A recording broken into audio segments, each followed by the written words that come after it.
Simulan ko lang po doon sa ginawa ninyong inspection dito po sa Oriental, tama ba? Mindoro? Mindoro. Opo. Opo. Ano na po ang update dyan? Balita ko mukhang tugma po yung observation assessment ninyo kay Governor, no? Opo, ano po, no? Salamat po tayo kay Governor Bons Tugor. Pinakita po niya sa atin itong iba't ibang mga proyekto na dapat sana ay makakatulong sa mga kababayan natin doon sa pag-prevent ng baha, no? Pero nangyari, nakasama pa, no? So meron po tayong dalawang proyektong nakita. Actually, yung isang proyekto nakita natin, yung ibang proyekto, dapat nandun pero wala tayong nakita, no? Kasi klarong ghost project yon. So, ano po, no?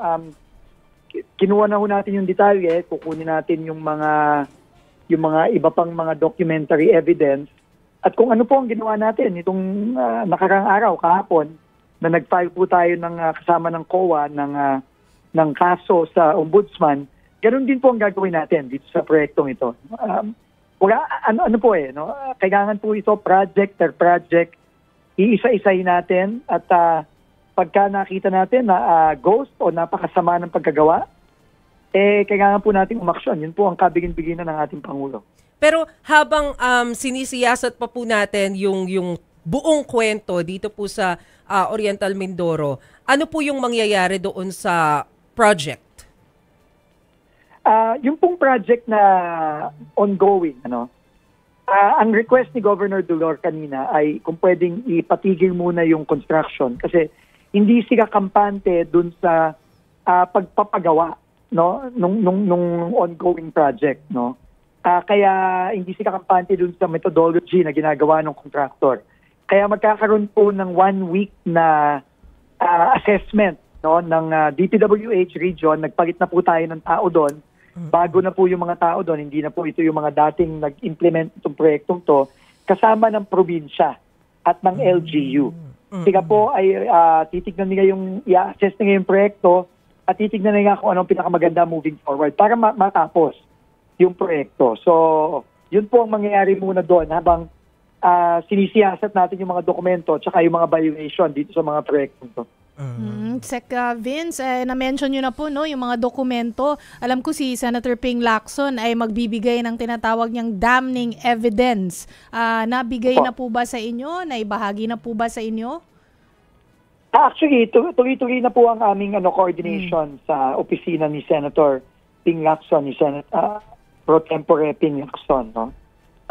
Actually, nung isang araw pa, nag-uusap na ang ating bagong team sa DPWH at ang team ni Senator Lacson at tayo co-coordinate para sa mga ebidensya. At sa Huwebes, magpa-file tayo ng bagong mga kaso laban sa iba pang mga individual at iba pang mga kumpanya.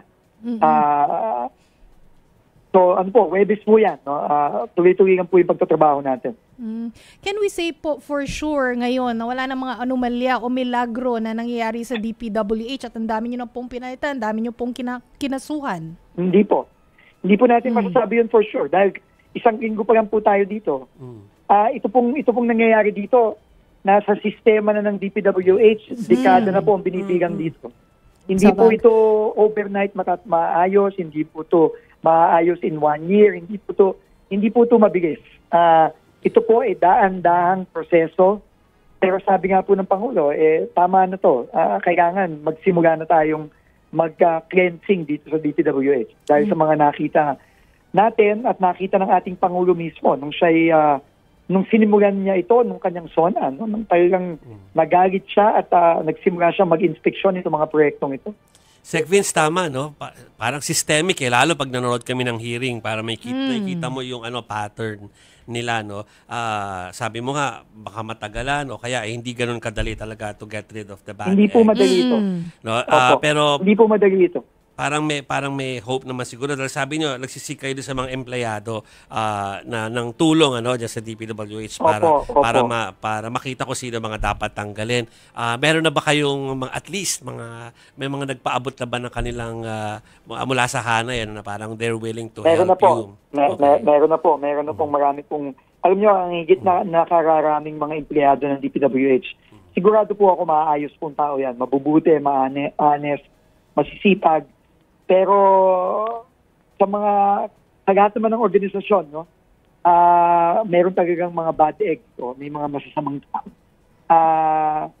Kaya lang, dito sa DPWH, mukhang marami-rami sila. Kaya kailangan natin silang hanapin. Hindi pa man nasusolusyonan ngayon, Sec Vince, is it solvable, itong DPWH anomaly problem? Alam nyo, naniniwala naman ho ako, no, na lahat naman ng problema ay may solusyon. Pero, uulitin ko, hindi po ito madali, hindi po ito mabilis, pero kailangan tayo mag-umpisa. We have to start somewhere. Sir, kanina meron pong inanunsyo si President Marcos na by 2026 pala tanggal yung 275 billion pesos na pondo para sa flood control projects. So, paano po ito makakaapekto sa mga programa ng DPWH? And anong aasahan natin kung mawawala po yung pondo for 2026?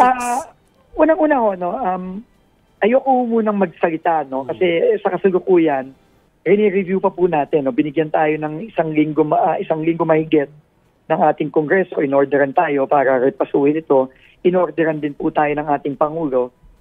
Pero ano po, no, naiintindihan ko po kasi yung sakit at galit ng ating Pangulo. No? Narinig natin siya nung ilang araw nakalipas, na talagang halos maiyak-iyak na siya sa galit dito sa nakita niya. Kaya hindi ko po siya masisisi na sinabi niya, zero na lang natin yan. Pero ano ho, no, kailangan po busisiin natin ng mabuti ito. At sabi nga ng Pangulo, marami namang mga pondo pa, no, na from 24, 25 na gagawin. Pero ang importante dito, hindi lamang yung pondo. Ang importante dito, kailangan yung proyekto gawin ng tama. Yun kasi ang nakikita natin dito sa mga na-inspeksyon ng Pangulo, yung na-inspeksyon natin itong nakaraang linggo, na hindi yung pondo ang problema eh. Ang problema, yung paano nila ginawa, at in some cases, walang ginawang proyekto. Kamukha nung nakita natin ngayon sa Mindoro. Pero sir, kasi kung I understand na pinag-aaralan nyo pa po yung budget, pero doon po sa sinasabing 350 billion pesos na budget for 2025, ilang porsyento na po doon yung nagamit? Gaano kalaki po yung pwedeng i-allocate? Wala pa po datos. Pinapahanap ko po yung datos. Inaayos po ng team natin. Alam nyo, ang mahirap lang kasi dito, hindi ko alam kasi kung sino pwede kong pagkatiwalaan eh.